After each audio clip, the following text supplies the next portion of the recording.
No, I would say that, and it kind of goes back to being a native here. It's the closest thing to Broncomania that there has been since Broncomania.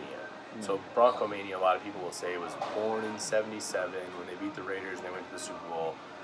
And really, because they never won a Super Bowl, every time they would get there, it was Broncomania all over again. So like people would paint their houses, they'd paint their cars, they'd paint their face, they'd go nuts. It'd be the only thing the news would talk about.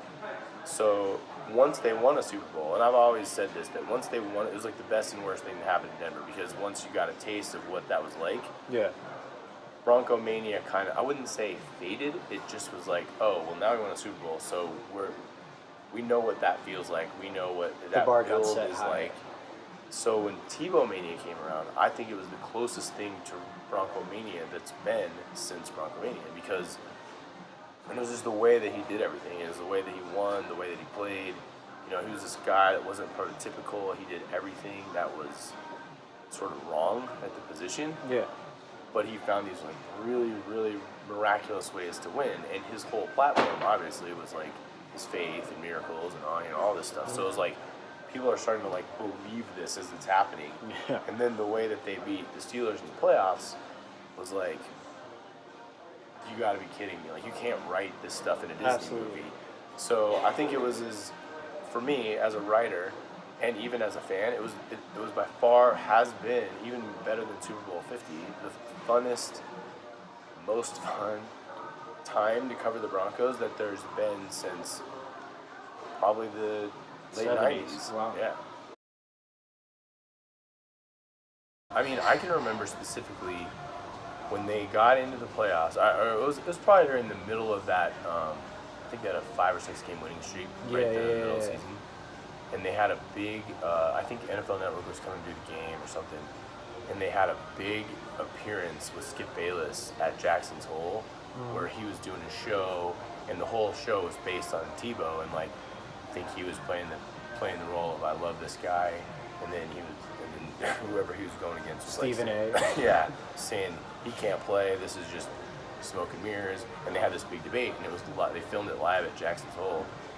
And I remember going there because I got some like media invite to go like, hey, if you want to cover this, and it was literally wall to wall people, an old line going out the door. That's crazy. And it's not because I think people are infatuated with Skip Bayless. I think it was because of the topic and because of it was Denver's on the map, and Tebow put us there again.